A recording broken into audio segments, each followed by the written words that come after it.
Hi, I'm Chris O'Grady from the Andrews Institute. I'm back here with my friend Eric at the Fort. Today we're going to talk about the importance of technique in CrossFit exercises specific to the shoulder.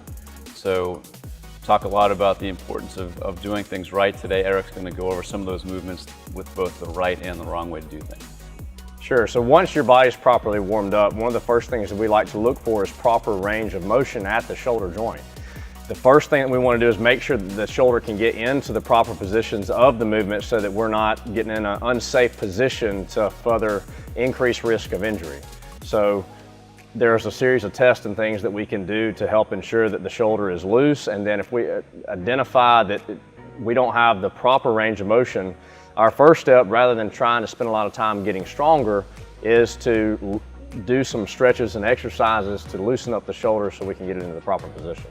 One of the movements that involves the shoulder is the snatch, very common in CrossFit. So when doing a snatch, you want to try to keep the load in that frontal plane of symmetry because that's where you're going to be the safest and the strongest.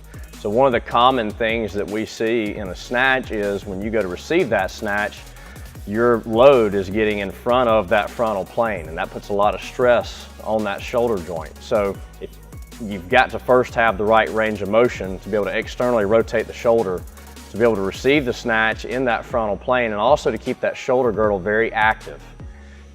Furthermore, when you're receiving that snatch, a lot of times we will see people drop their chest and shoot their hips back in order to get low enough, but they're over externally rotating the shoulder in that position.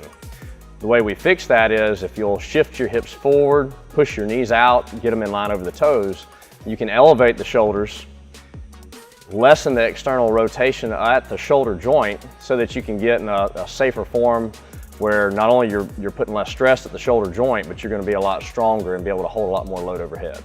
So Eric's covered the importance of the proper amount of external rotation to do some of these exercises, and quite honestly, as we age, we naturally lose some of the ability to do that, and so you may have to be very careful, especially as you start out. A little bit of soreness in the shoulder is okay. It's to be expected, especially after a CrossFit workout.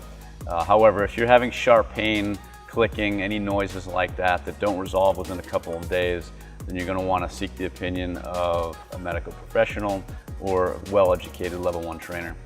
So thanks for watching, and hopefully you're enjoying your CrossFit workouts. But if you do think you have an injury and you want more information, you can visit Orthopaedics.com or also book an appointment at the same site.